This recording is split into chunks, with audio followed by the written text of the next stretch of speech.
বিশ্বনবী যখন মক্কা থেকে মদিনায় হিজরত করলেন, বিশ্বনবী যে এলাকা দিয়ে প্রবেশ করলেন ওই এলাকার নাম হলো কুবা এলাকা। ওই এলাকার নাম কি? কুবা। ওই এলাকার নাম কি? বিশ্বনবী মক্কা থেকে যখন মদিনায় হিজরত করলেন, মদিনায় যে এলাকা দিয়ে ঢুকলেন ওই এলাকার নাম হলো কুবা। বিশ্বনবী মদিনায় যাওয়ার পরে বিশ্বনবী সর্বপ্রথম একটি মসজিদ নির্মাণ করলেন।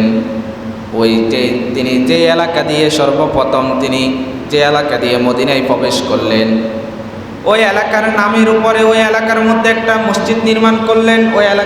ওই মসজিদটার নাম হলো কুবা মসজিদ। আমরা যারা হজ করতে গেছি তারা সবাই এখানে গেছি। কুবা মসজিদ বিশ্বনবী সর্বপ্রথম কুবা মসজিদ নির্মাণ করলেন। বিশ্বনবী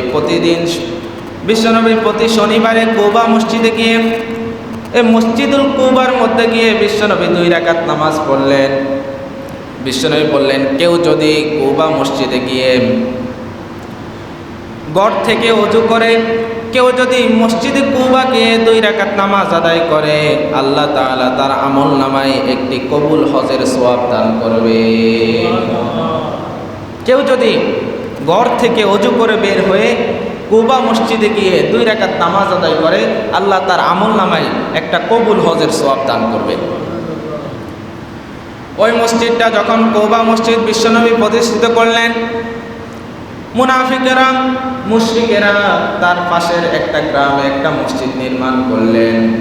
তখন আল্লাহ রাব্বুল আলামিন আয়াত নাজিল করে বলতেছেন, লামাসজিদুন উসসিসা আলাত তাকওয়া। ও নবী, আপনি যেই মসজিদটার মধ্যে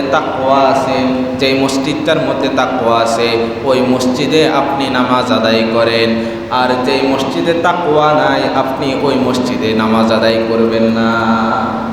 কারণ বিশ্বনবী যখন কুবা মসজিদ নির্মাণ করলেন, কিছু লোক আছে না, মসজিদ নির্মাণ করার পরে তাদের জ্বালা যন্ত্রণা সয়, তাদের জ্বালা বেড়ে যায় যে মসজিদের সভাপতি হতে পারে নাই, মসজিদের সেক্রেটারি হতে পারে নাই, এই জন্য নিজের বাড়ির সামনে একটা মসজিদ দিয়ে বসে। আছে না এরকম? আছে। বাংলাদেশে অহরহ করে এটা। বিশ্বনবী যখন কুবা মসজিদ নির্মাণ করলেন, পাশের গ্রামে মুনাফিকরা একটা মসজিদ নির্মাণ করলেন।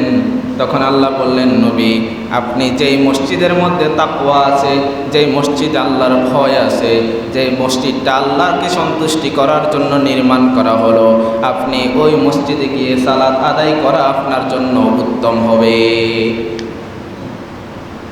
যে মসজিদটা নির্মাণ করো আল্লাহকে ভয় করার জন্য, তাহলে ওই মসজিদটার মধ্যে গিয়ে আপনি নামাজ আদায় করলে আপনার নামাজ সবচেয়ে উত্তম হবে।